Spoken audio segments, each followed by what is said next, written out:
once the firm adopted this process, they stopped having claims. And now they've been golden for 20 years. And so they went from paying a substantial portion of their annual revenue, I think it was 3%, to enjoying the lowest possible insurance rates, for structural engineers. Welcome to Talk to Me About A&E, a podcast series focused on risk management for architects and engineers. Host Dan Bulow, Managing Director of Willis A&E, will engage experts across the A&E spectrum on topics ranging from contract details to the broadest trends impacting design professionals in North America.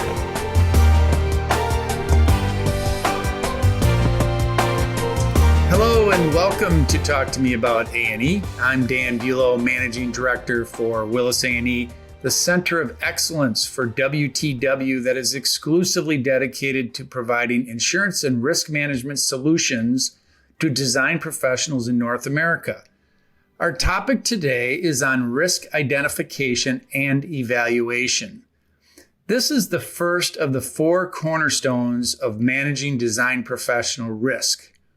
The 4 cornerstones of managing design professional risk is actually a program that was developed by Mr. Mark Blankenship, Director of Risk Management for Willis A&E. Mark will be joining me for this discussion, and in fact, we will be covering all 4 of his cornerstones as part of this podcast series. All design firms must evaluate every prospective project opportunity to determine whether or not it's a good fit for that firm. The firm will need to make a go, no-go decision as to whether or not to invest its precious time and resources, and in doing so, they will have to consider a set of very specific factors to help determine whether or not this project will be profitable for the firm. When it comes to identifying and evaluating risk, the design firm must recognize the cost of a claim. Any design firm that has experienced a professional liability claim will tell you that these claims can be very costly to the firm. These costs can include the direct out-of-pocket deductible or self-insured retention expenses a firm will incur on virtually every claim that is made against them, as well as the higher insurance costs they will have to pay if their loss ratio is impacted. These direct out-of-pocket expenses can be significant to the firm's bottom line. However, there are also intangible costs of a professional liability claim that can be even greater, including the distraction to the firm's business in dealing with the claim, going through discovery and depositions and dealing with the claim adjusters and lawyers. And there is the potential strain on client relationships as well as the firm's reputation. Altogether, these costs can be significant and even devastating to a business. And it's because of this there are good reasons for firms to have clear no-go practices in place to identify and evaluate risks and new business opportunities. And that is what we will be talking about today with my good friend and associate, Mr. Mark Blankenship. Hey, Mark, how you doing? All right. Good afternoon, Dan. Good to have you back, Mark. So as noted, Mark is Director of Risk Management for our Willis A&E team and is responsible for helping our clients manage claims, negotiate difficult contracts, and help educate our clients. Mark and I met over 20 years ago when we both worked for DPIC. I headed up the underwriting for the Midwest region back then, and Mark was a senior claim adjuster. Prior to joining us, Mark headed up the underwriting for Liberty Mutual's Architects and Engineers division. So Mark has been on the claims, underwriting, and brokerage side of the house, all in support of architects and engineers' professional liability, completing, as he would say, his nerd trifecta. So Mark, as I mentioned in my opening comments here, we will be doing a 4-part podcast series on your 4 cornerstones of managing design professional risk. Talk to me about these cornerstones.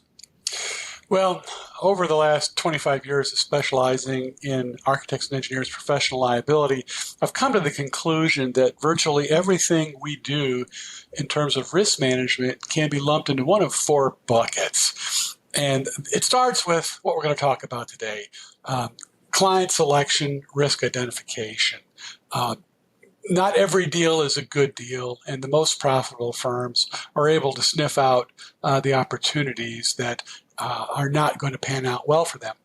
The second cornerstone is contract negotiation and integration of your subcontract agreements. There's a lot that's been published on this topic, and these days I try and focus on strategies for getting what we want because we kind of know what we want. The third cornerstone is QA/QC, including documentation. Documentation is an evergreen topic that we want to continue to emphasize. And then the fourth cornerstone is construction contract administration, including project closeout. And there you will notice I use the term CCA instead of CA, construction administration, because I think it's a more accurate description of the service that the design firm is providing. It's administering the contract of construction. It's not administering the construction itself. And so those are the four cornerstones, Dan. Well, that's great. And again, we're going to be going over all four of them eventually here. We're going to have four different podcasts. Each one will have two parts to it. And we're going to start today with, again, risk identification and evaluation. And I think it's very important as design firms consider these cornerstones that they also recognize the very basics of risk management. And that is really that you can transfer your risk. You can transfer your risk by insurance, and you can transfer your risk by contract. You can also avoid risk. However, you cannot transfer all of your risks by insurance, nor can you transfer all your risk by contract.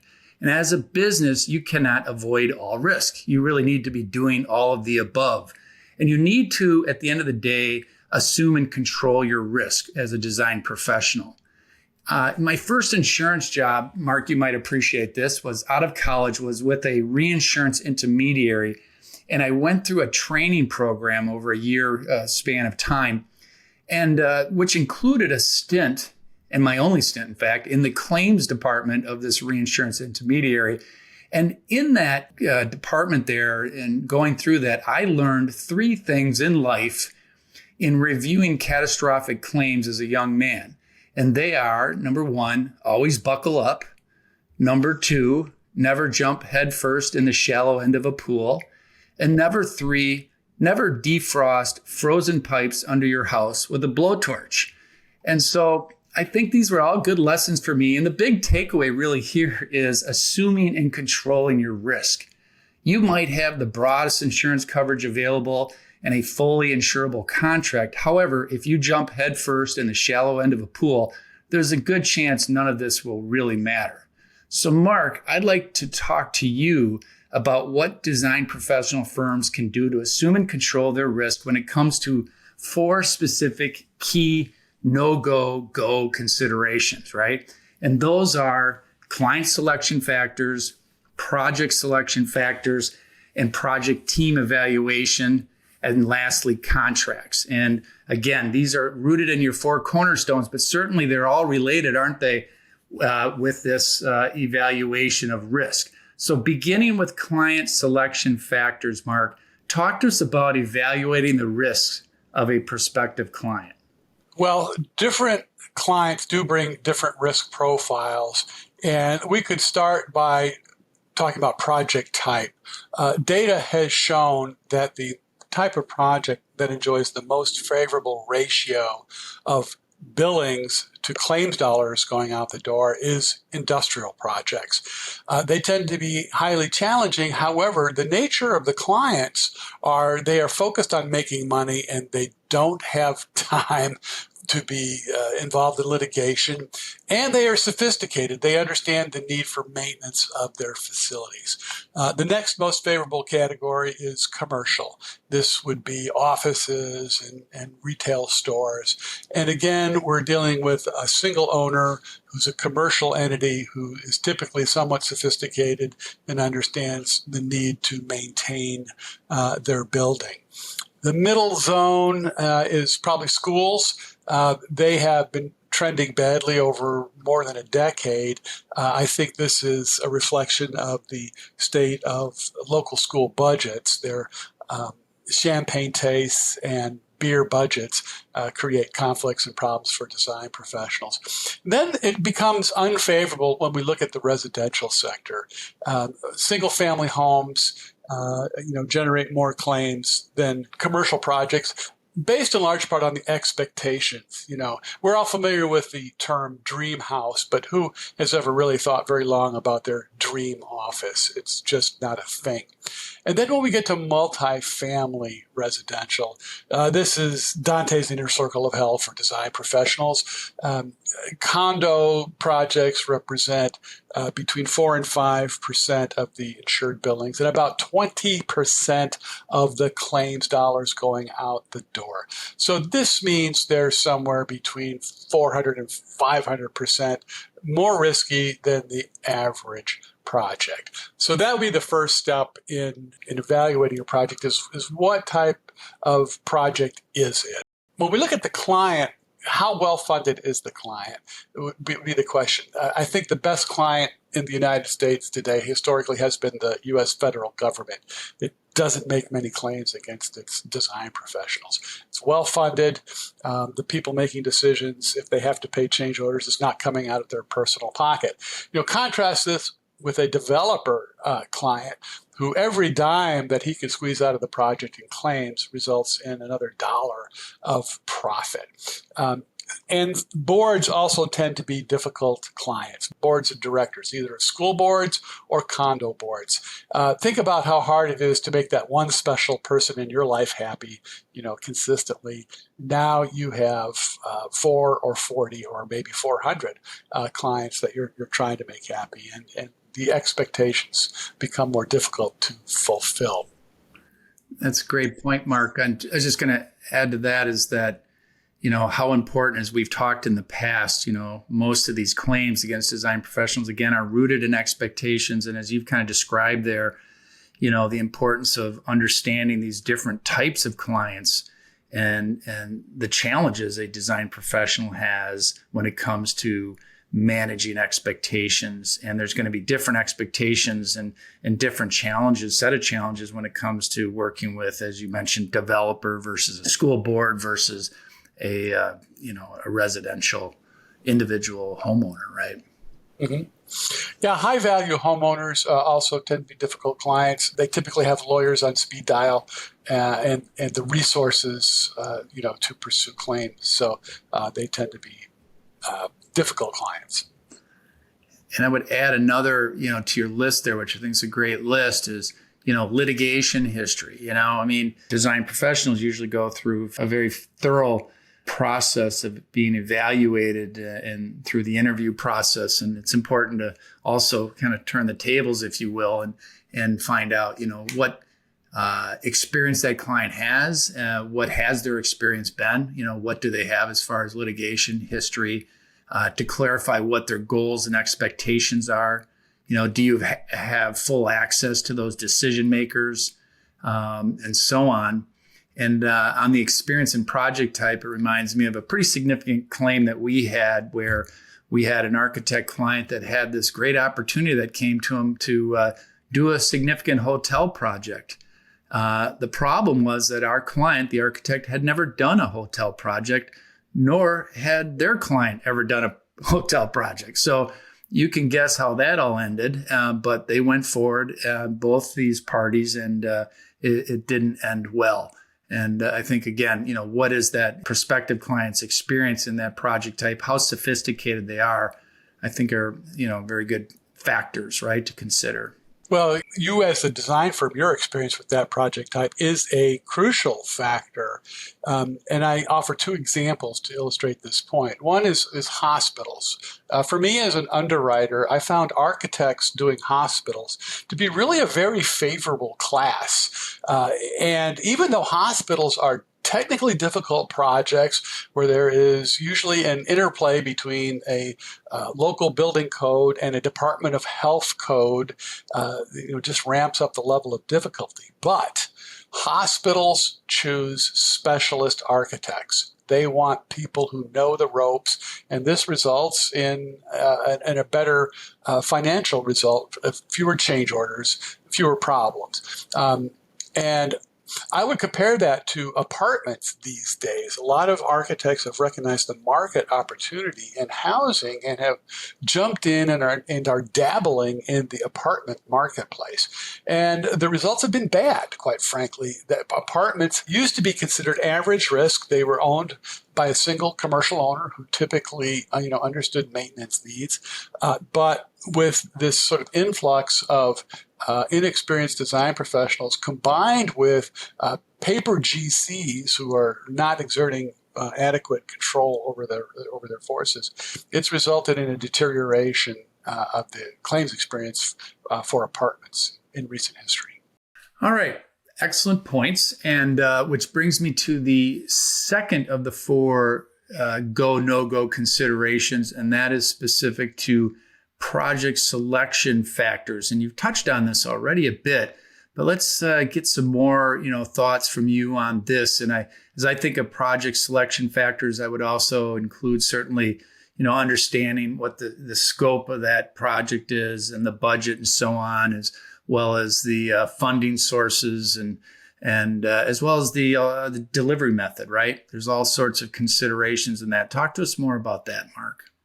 Dan, I'd like to respond with a story, if I might. And this is the story of the little engineering firm that could. And there were 5 principals, all strong and confident in their engineering ability. But one partner in particular was oblivious to business risk. And he took on 2 projects that resulted in multi-million-dollar claims. The first was in designing the attachment points for a swing stage that was being used in the renovation of a high-rise building. The work plan called for the swing stage to be lowered to the ground if winds were predicted to kick up over 35 miles an hour.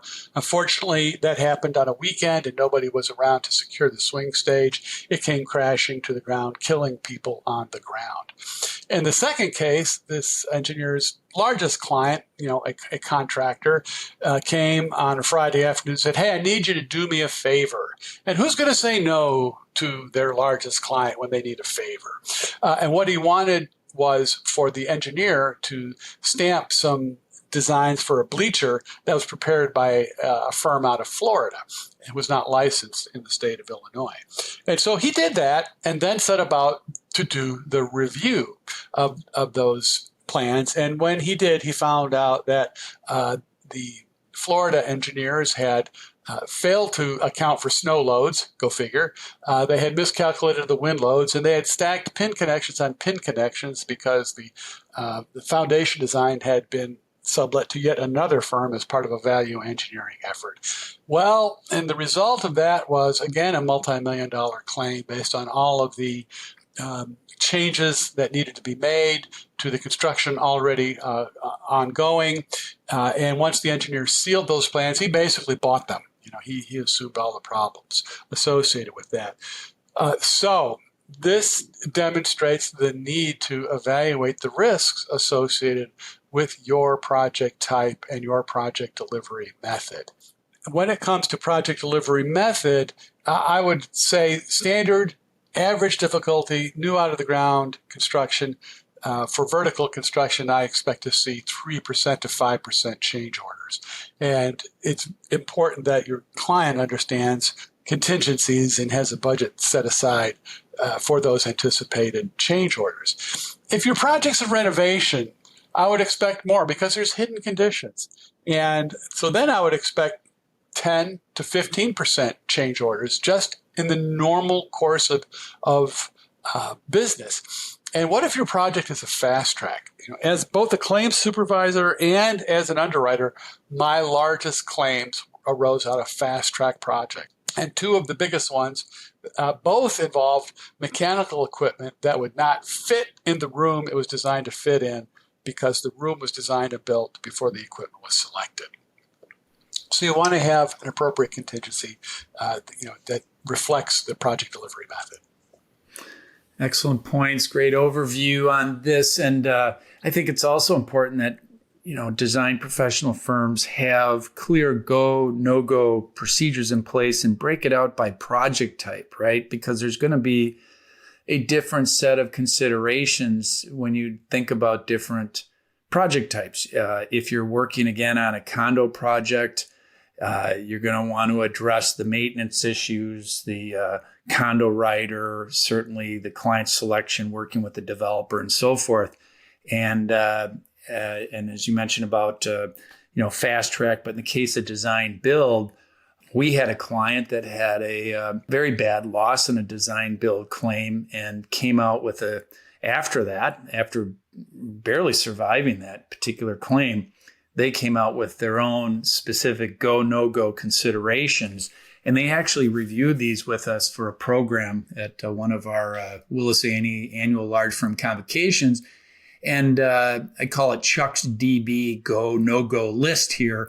And it begins with, is client willing to negotiate terms and conditions, right? That's one of their go, no-go. So if it's a take it or leave it proposition, they're not going to go forward with it. And are those terms and conditions insurable? That's certainly one of their checklist considerations. And then they get into proper flow down of terms from the prime agreement. And we'll talk more about that with Mark on contracts, as well as is the contractor responsible for bid quantities and pricing? Probably a big one in all of this when it comes to design build. And then does the designer have responsibility for unforeseen items? And then lastly, limitation of liability and consequential damages and fair indemnification. So again, whatever your project is and your type of project, I think it is important to have these go, no-go considerations. And at the end of this, Mark, I want to talk to you about that little engineer that could story, because I know the history of that and how you worked with that firm to come up with a very specific risk evaluation process that frankly allowed them to continue to get insurance. And we'll get into some of the details on that. But I think it stemmed from, really very detailed and a thoughtful go, no-go evaluation process. And I think we've seen a lot of our firms have these procedures in place. Some of them seem so complex, they're probably impossible to follow. Others seem to be more of a seat of your pants sort of an approach. So I do want to end this conversation here later on this topic here with you, Mark, to have you share your story on this. But as we get into this next question then, or rather the next area here. So we've discussed the go, no-go considerations for both the client selection and project selection. Mark, talk to us about the team evaluation. What are the specific criteria considerations for evaluating the project team? And I think it's important to consider, and keep in mind rather, that when it comes to the project team evaluation, the firm needs to consider both the internal team as well as the external team, doesn't it? Well, yes, it does. And so we're looking at two main factors here. What is the availability of staff to execute the project in a timely manner without requiring overtime? And what is the firm's experience with this project type? So those are the two major considerations. You also want to look to see what kind of subcontractors or subconsultants are you going to be required to carry, and do you have appropriate subs for this project type, with appropriate experience? Those are the main factors associated with staff. But the availability of staff is really an important consideration. That should be given significant weight in the evaluation process. Right, that certainly is. And as far as when you're looking at external, who are your partners and who are you going to be working with, and the quality of those subs, having meaningful, good sub-consultant agreements in place, having adequate professional liability insurance in place, right, with those subs, depending on the extent and scope of the services that those subs are going to be providing, will be very important, won't it? Well, that's true. And who is on your team is important also. Who does the owner want you to carry as a sub? I think I have what I hope is an inspirational message here today, which is that even risky projects can be executed successfully if you insist on a high level of service and are able to execute according to your plan. And I'm thinking in particular here of a firm that I interviewed as an underwriter. They were doing $30 million worth of apartments year after year with no claims. And as I just indicated, apartments have been trending badly lately for most firms. So theirs was a truly exceptional result, and I asked for an interview with the principals to find out more about how they were achieving this exceptional result. And part of their secret sauce was in controlling who their subconsultants were, and basically they would not take on geotechnical consultants or civils or surveyors. And so that was part of their recipe for success is they did not assume vicarious liability for risks associated with the site, which is what those disciplines do. Excellent points. And then on the sub-consultant agreement, having a consistency of documents, right, is important. We've seen where there's been real issues where the sub is not going to have the arbitration clause, and the prime is stuck with that, or they get an limitation liability clause. And I know that you've worked on a lot of claims, and you've seen that these sub-consultant agreements can be very important.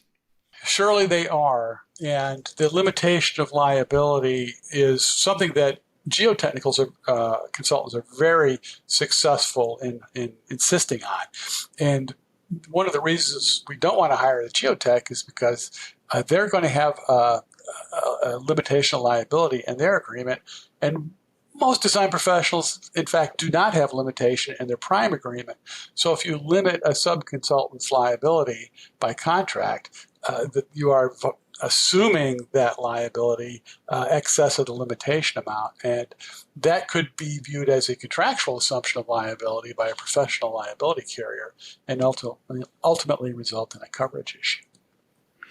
Yeah, great point. We've talked about the geotech in the past, and we have geotech clients ourselves, and I always advise it would be best for them to contract directly with the client, and so they're not subject to onerous flow-down provisions of the prime. They can have their own agreement directly, but certainly, even if you can, do away with that limitation liability, I think it still certainly is our advice that the design professional not hire the geotech, let the owner hire that geotech directly, because the vicarious exposures that you would be assuming as a firm.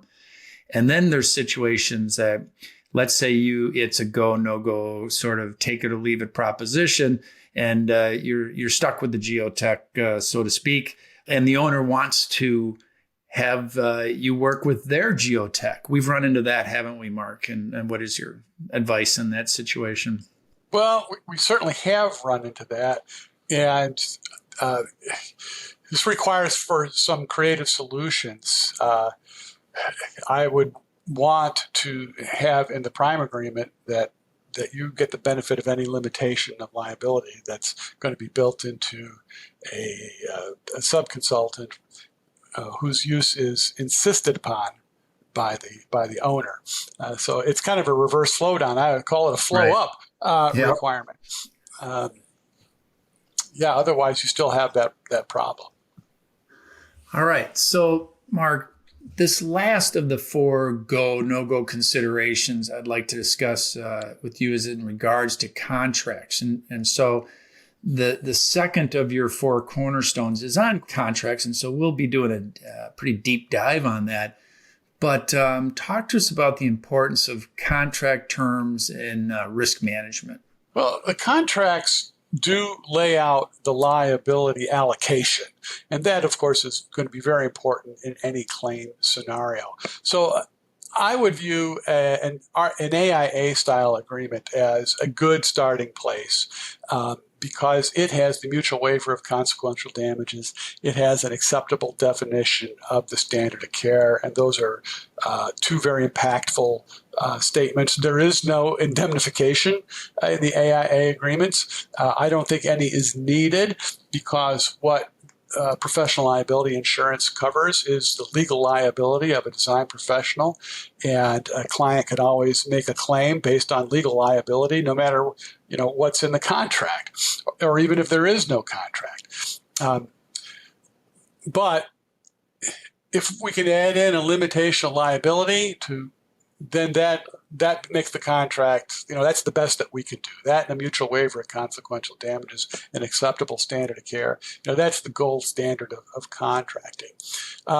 If it's an owner-drafted contract, it's probably not going to be as favorable. That's going to get some negative points in my evaluation because the owner has gone to the trouble of hiring a lawyer to write their own agreement. What was the point of that exercise? The point of that exercise is to transfer risk to the design professional or away from the owner in any event. So that's naturally going to be more difficult in terms of risk evaluation and allocation for the design firm. So we want to look at the contract type and the fee and profit. That should be a major consideration for us. How profitable is this deal going to be? And the more profitable, obviously, the more favorable I am inclined to look at the project. So those, I think, are the major considerations. And what I want to do with the contract ultimately is bring it within insurance. You should be able to transfer virtually all of your professional liability risk up to the policy limits to your insurance policy. And what we try and knock out is liability assumed under contract or liability imposed by the owner that's above and beyond what is required by law. And the main reason is that's what's not covered by insurance. And that then begins to look like unreasonable risk assumption. And that's a great point. I think that's one of our biggest, areas of concern is these owner drafted agreements or these modified association agreements, are often chock full of uninsurable language.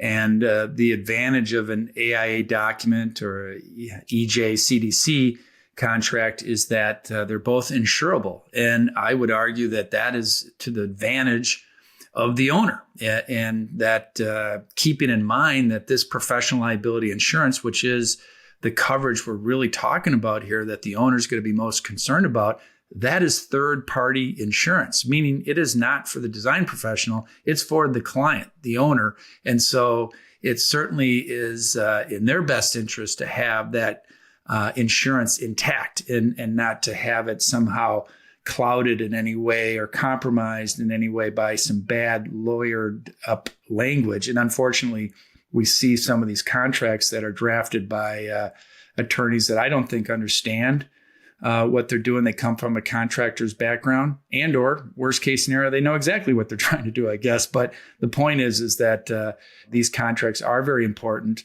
and there is a direct correlation between the coverage that's in these policies, in the professional liability coverage form, and the standard of care as a design professional, as you've outlined there, Mark. I also think it's important when we come back to this, consideration of go, no go, is that there's a set of considerations and you're dealing sometimes with a public agreement contract versus a private agreement. And I want to get your thoughts on this, but my feeling is that, I can understand that some of our clients will have, let's use the city of Chicago, which is arguably one of the worst contracts out there. It's probably the standard of bad public agreements, but it would be in and of itself a no-go when you're doing the checklist. This contract is not a good contract. It's full of uninsurable wording. However, some design firms could make an argument that the project itself is a go because they check the box and everything else. Their team capabilities, their client relationship, their experience with this client and this particular project type. I understand that. Whereas I wouldn't be signing that same contract for a developer client that I've never worked with, So I think that as we consider these contracts, Mark, and I know you're often helping our clients talk through some of these sort of deal breakers, deal makers sort of discussion, right? Well, that's true. And just today, I was involved in a discussion with the ACEC where we were trying to think of public contracts that are favorable or at least fair that we could show to the city of Chicago as an example of what other municipalities are doing that is, more supportive of the design community. Unfortunately, we couldn't find many favorable public contracts. And so I would say that generally public entities are good clients with bad contracts. There are certain venues where they're bad clients with bad contracts, and I'm talking to you, Texas, in particular. Yeah, we've seen a lot of claims activity around public projects in Texas, especially schools. They've been notorious now as a hot spot for many years. So, Mark, let's talk about the that client that you helped with a while back. And this was a client of ours that had some real claim issues, which you described early on here. And you helped them develop a process for project and risk evaluation, in that it was really necessary for them to implement something, right, in order to renew their insurance. And so talk to us about that and what a risk register is and how it can be used to manage risk. Sure. Well, so what happened with this firm was they had now two multi-million-dollar claims in their loss history. And they were on the verge of being uninsurable.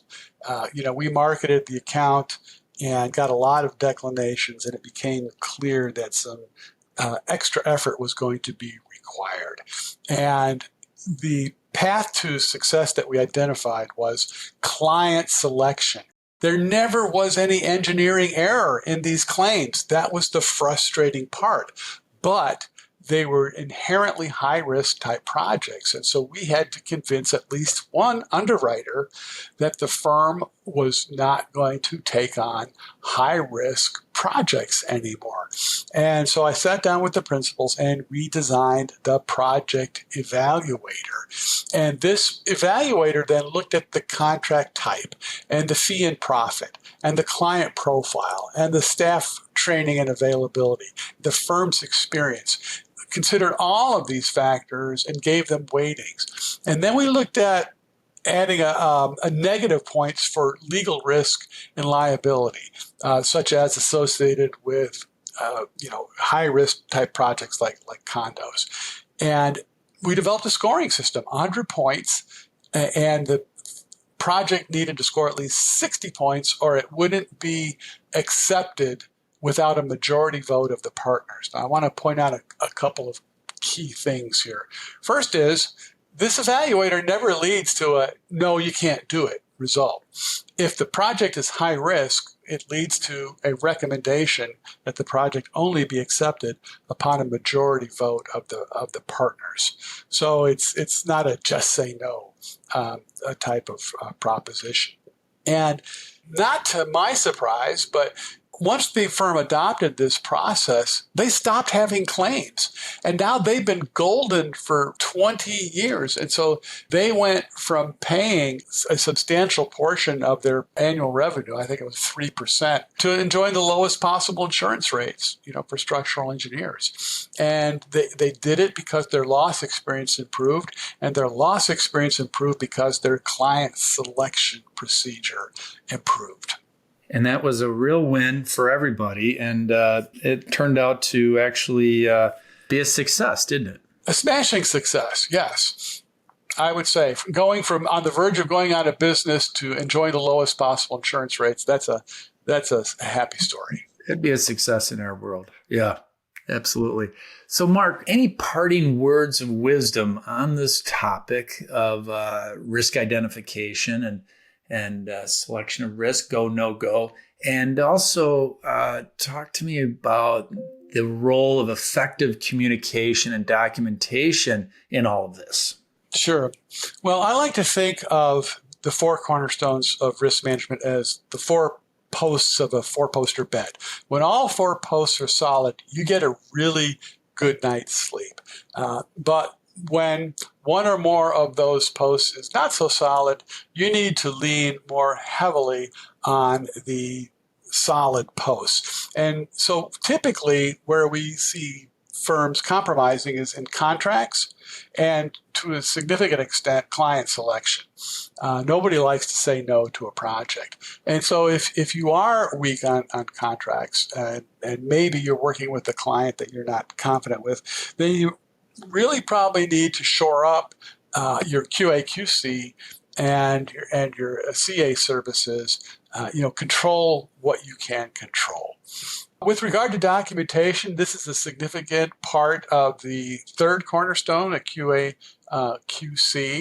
I want to just point out to people that most contracts have an integration clause that says the final contract is the complete agreement between the parties, and any prior negotiations or memorandums of understanding are really not even relevant.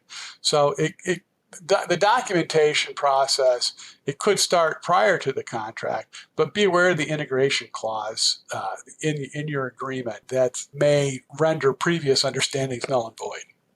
Well, thanks, Mark. This has really been a great discussion on the first of the 4 cornerstones of managing A&E risk. Be sure to join us for our next talk to me about A&E, where I will be having Mark Blankenship back to talk about the second of his 4 cornerstones of risk management, which will be on allocating risk by contract. Thanks again, Mark.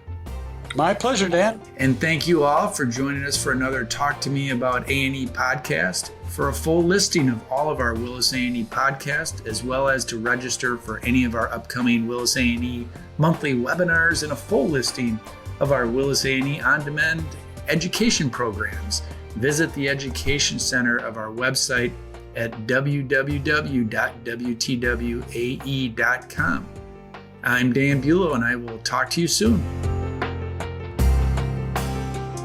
Thank you for joining us for this WTW podcast featuring the latest thinking on the intersection of people, capital, and risk. For more information on Willis A&E and our educational programs, visit willisae.com. WTW hopes you found the general information provided in this podcast informative and helpful.